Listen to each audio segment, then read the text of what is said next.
మీతో సన్నిధిలో ఆనందించినాం, సంతోషం. ఈ సమయంలో నాయన మరి యొక్క ప్రోగ్రాం చేయనే ఉండుండగా మీరే బిడ్డలకు కావలసిన జీవాహారమును దయచేసి మరి బిడ్డను కూడా వాక్యం అందించే బిడ్డను కూడా బలంగా వాడుకోమని యేసు ప్రభువుపేట వేడుకున్నాం తండ్రి. ఆమేన్.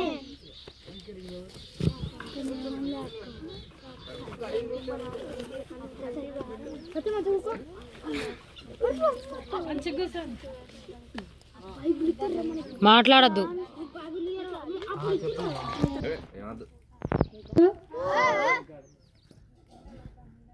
మీ దగ్గరికి ఇప్పుడు హైదరాబాద్ నుండి ఫ్రూటీ అనే ఒక పాప వస్తుంది, మీతో మాట్లాడుతుందట. మీరు మాట్లాడతారా? చూసిరా మీరు ఫ్రూటీని? ఓకే, ఇప్పుడు వస్తుంది, మాట్లాడుతుంది మీతోని.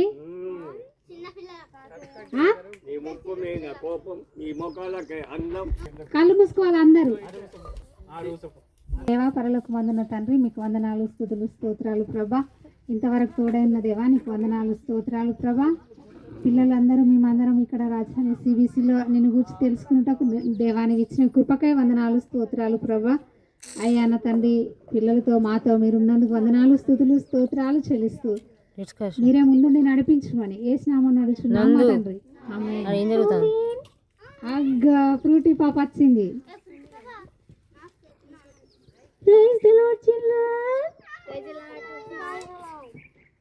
అందరూ బాగున్నారా? ఎండలు బాగున్నాయి కదా, బాగున్నారా? మరి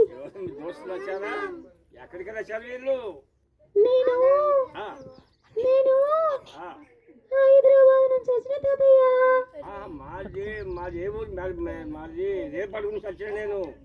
రేపడుగా? రేపటి నుంచి వచ్చాను మేము.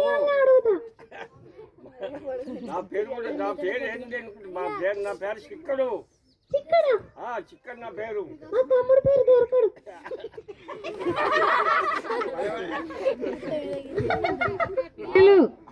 ఏం చెప్పింది ఫ్రూటీ పాప? అందరికి ప్రయత్నాలు అన్నది, మీరు అన్నారా? ఆమె ఫ్రూటీ పాప అనుకుంటది కదా, వీళ్ళకి ఏం తెలియదు, బ్యాడ్ పిల్లలు అనుకుంటది. ఓ చూసిండ్రా, మీరు ప్రయత్నాలు చెప్పలేదని బ్యాడ్ పిల్లలు అనుకున్నదట. అగ్గో, నేను వెళ్ళిపోతా. అయ్యో వెళ్ళిపోతుందట. వెళ్ళిపోమంటారా? మరి అందరు ప్రయత్నాలు చెప్పండి.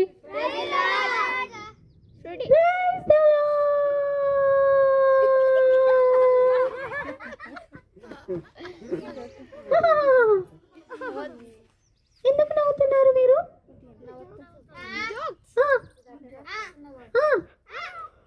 ఎందుకు నవ్వు వచ్చింది మీకు? ఆ తాతయ్య ఏం చేశారా? ఆ తాతయ్య జుట్టు తెల్లగా ఉన్నదానా? అందుకే నవ్వుతున్నారా?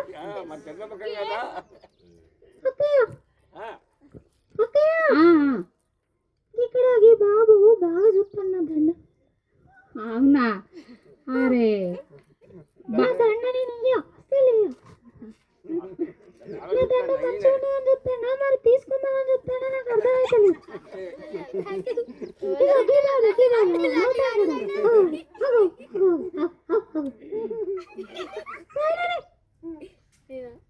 ఇగో అక్కడ వెనకాల కూర్చున్న అక్కనేమో నా ఫ్రాకే చెప్తాను. అవునా? నీ ఫ్రాక్ బాగుందట. అవునా? బాగుందని చెప్తానా? Okay okay. అక్కయ్య, మరి నేను ఇక్కడికి ఎందుకు వచ్చినా చెప్పాలి కదా. చెప్పు. నేను హైదరాబాద్ నుంచి ఎందుకు వచ్చినా తెలుసా పిల్లలు? ఎందుకు వచ్చినంటే కొన్ని మంచి విషయాలు చెప్దామని వచ్చినా. ఈరోజు ఇక్కడ సిబిసి ఉన్నదని పాస్టర్ తాతయ్య ఉన్నాడు కదా, ఆ తాతయ్య నాకు ఫోన్ చేసి చెప్పిండు. తాతయ్య చెప్పవా నువ్వు నన్ను రమ్మన్నావని?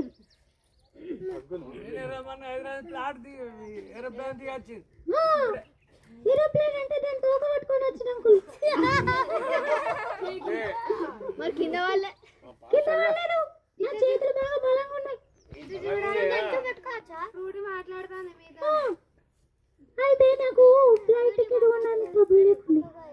ఏ పిల్లలు పాప ఎట్లా వచ్చిందట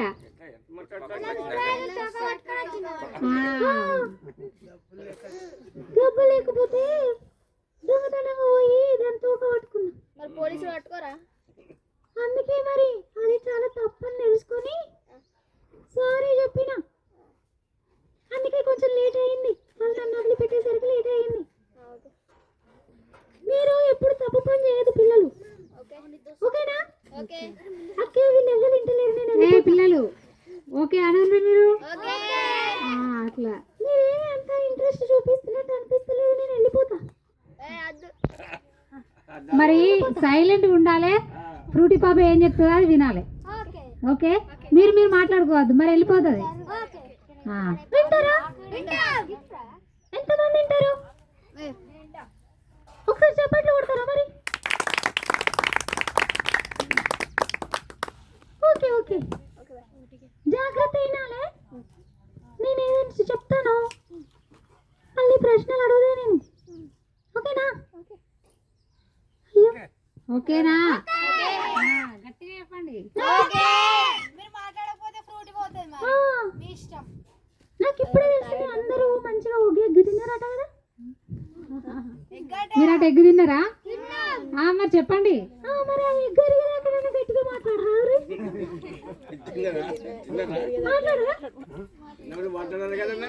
మాట్లాడతారా లేదా? నాకైతే ఆల్గాలు ముచ్చట్లు పెట్టుకుంటారా ఏమో, మరి నేను వెళ్ళిపోవాలని అనుకుంటాను. నాకు మీరు ముచ్చట్లు పెట్టుకుంటే వెళ్ళిపోతుందట. మరి ముచ్చట్లు పెట్టకండి, ఇటు ఫ్రూటీ పాప ఏం చెప్తారో అది వినండి, సరే? మీరందరూ జాగ్రత్తగా వినండి, ఒక ముఖ్యమైన విషయం నేను చెప్తున్నా, ఓకేనా? అందరూ మరి మీరు చేతులు కట్టుకుంటే నాకు మంచిగా అనిపిస్తుంది, ఎందుకంటే మీరు పక్కన తోటి మాట్లాడతారు, ఓకే?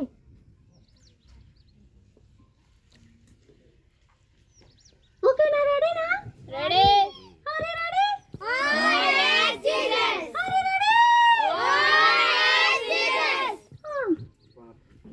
అయితే నాకు మొన్న నేను కూడా సిబిఎస్కి పోయినానండి పిల్లలు. నేను సిబిఎస్కి పోయినా, నేను అక్కడ ఒక విషయం తెలుసుకున్నాను. ఏంటిదంటే ఇగో ఒక ఆంటీ ఉండేనట, ఆమెకు 12 సంవత్సరాల నుంచి రక్తం పోతూనే ఉందట. అంటే ఒక వ్యాధి, అది రక్తస్రావ రోగం అంటారు దాన్ని. పాపం 12 సంవత్సరాల నుంచి రక్తం పోతూనే ఉంటే మనిషి ఎట్లుంటాడు చెప్పండి? ఎంత బాధ అవుతుంది కదా.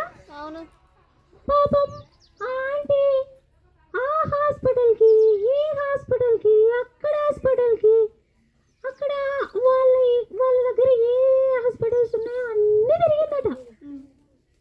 కానీ ఎన్నో మందులు వేసుకున్నదట, ఎన్నో డబ్బులు ఖర్చు పెట్టిందట, కానీ ఆ రక్తము కారడం ఆగలేదట, రక్తస్రావ రోగం తగ్గలేదట.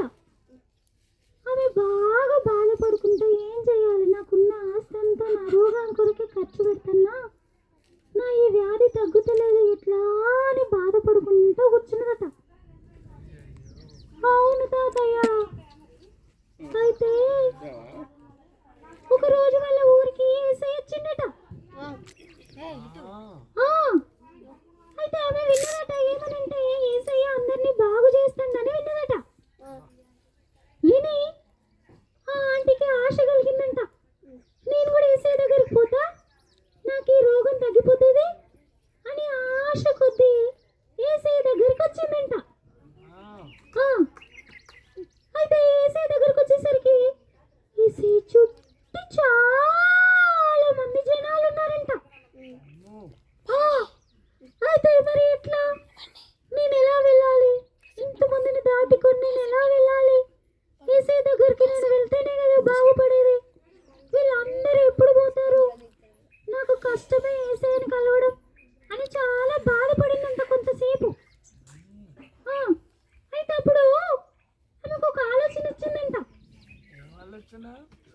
ఏమనంటే నేను వెనకాల నుంచి వెళ్ళి ఏసయ్య డ్రెస్ ముట్టుకుంటాను అని అనుకున్నదట. ఏసే డ్రెస్ ముట్టుకున్న చాలు నాకు మంచిగా ఆ రక్తస్రావం తగ్గిపోతుంది అని ఆమె నమ్మిందంట. నమ్మి ఆ జనాల మధ్యలో కాళ్ళ సందులో నుంచి అక్కడి నుంచి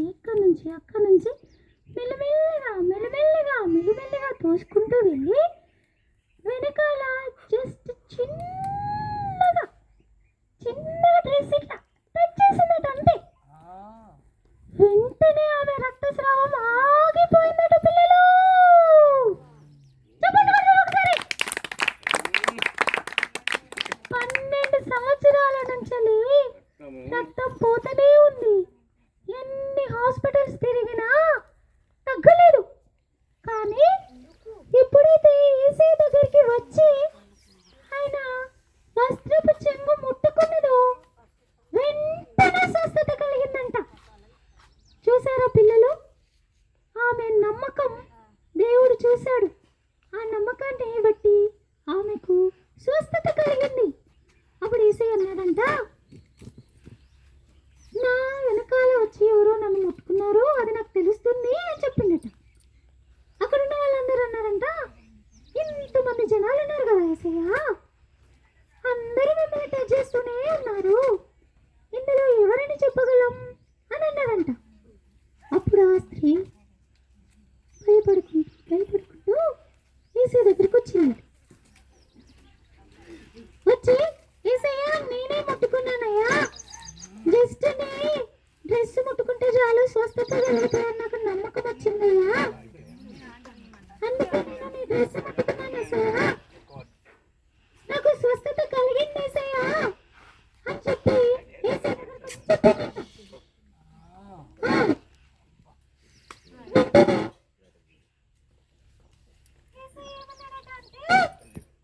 నీ విశ్వాసం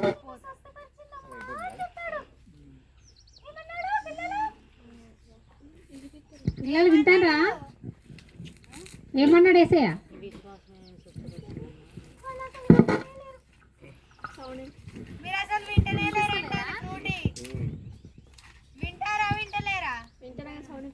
ఏమో మరి సపోర్ట్ చేయలేరు కదా. యేసయ్య ఏమన్నాడంటే నీ విశ్వాసమే నిన్ను స్వస్థపరిచింది బిడ్డ అని అన్నాడు. అంటే మనం విశ్వాసంతో యేసయ్య దగ్గరికి వస్తే, యేసయ్య నన్ను బాగు చేస్తాడనే నమ్మకంతో వస్తే ఆయన మనల్ని బాగు చేస్తాడు. మరి మీలో ఎవరికైనా అనారోగ్యం ఉందా? మీ చుట్టాలకు, మీ ఫ్రెండ్స్కు ఎవరికైనా అనారోగ్యం ఉంటే యేసయ్య బాగు చేస్తాడనే నమ్మకంతో ప్రార్థన చేస్తే యేసయ్య బాగు చేస్తాడు. ఓకేనా పిల్లలు?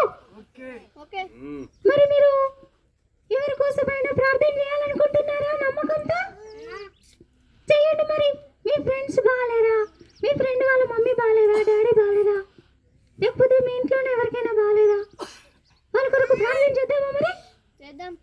మరి ఒకసారి కళ్ళు మూసుకుందామా? అందరు కళ్ళు మూసుకోండి. 1 2 3 ప్రార్థన చేద్దాం. అనారోగ్యంతో ఉన్న వాళ్ళ కొరకు నమ్మకంతో ప్రార్థన చేస్తే యేసయ్య ఏం చేస్తాడు? స్వస్థపరుస్తాడు. మరి ప్రార్థన చేయండి. అందరు కళ్ళు మూసుకొని. అక్కయ్య ప్రార్థన చేయండి, కళ్ళు మూసుకోండి. ప్రార్థన చేయించండి. అందరు కళ్ళు మూసుకోండి. దొంగ యేసయ్య చూస్తాడు మిమ్మల్ని.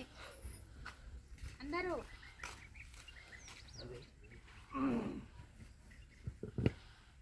ప్రార్థన చేద్దామా? కళ్ళు మూసుకోండి. ఏ బాబు కళ్ళు మూసుకో.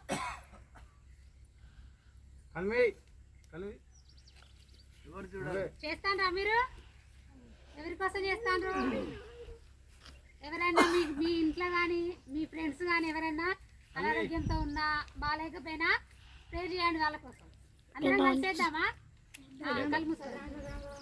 యేసయ్య పరిశుద్ధమైన దేవా, పరలోకమందున్న తండ్రి,